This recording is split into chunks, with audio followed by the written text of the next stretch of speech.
What's up mga tol? Welcome back to my channel again. Natapos na natin tong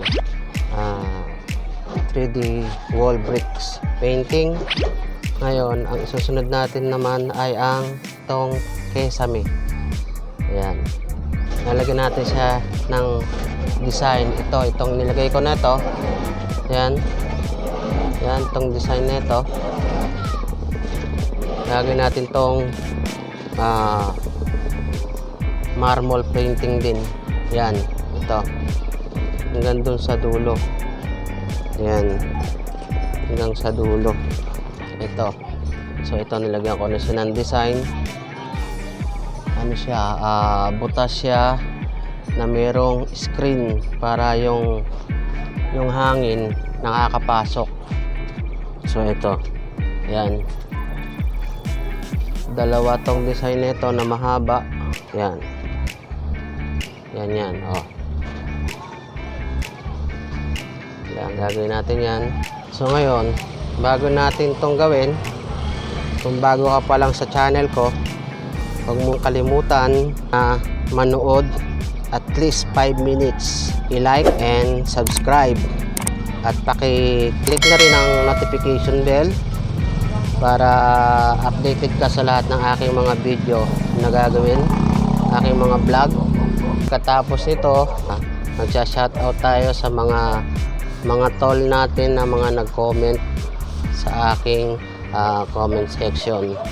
Para naman doon sa mga ano natin, mga nanonood sa atin, mapasalamatan man lang natin kahit sa maliit na paraan. Okay, so ngayon tol, umpisahan na natin to.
So ayan mga tol, natapos na natin yung ating kesame. Ayan, tapos na natin lagyan siya ng puti, at saka natapos na natin tong 3D marble painting. Ayan, hanggang doon sa dulo. Nalagyan na rin natin ng outline tong design sa gitna. So ngayon ang gagawin natin mga tol, ipipinish ano natin to, ipipinish touch na natin to. Yun, no? Sana all make a touch din, no?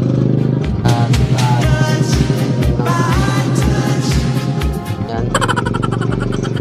Tapos ayan, pag nilagyan natin to ng top coat, sasama din natin tong 3D bricks painting. Top coat ulit natin yan para mas magpantay yung kinang nya. Lagyan na natin yung top coat to mga tol para ma-finish na natin to.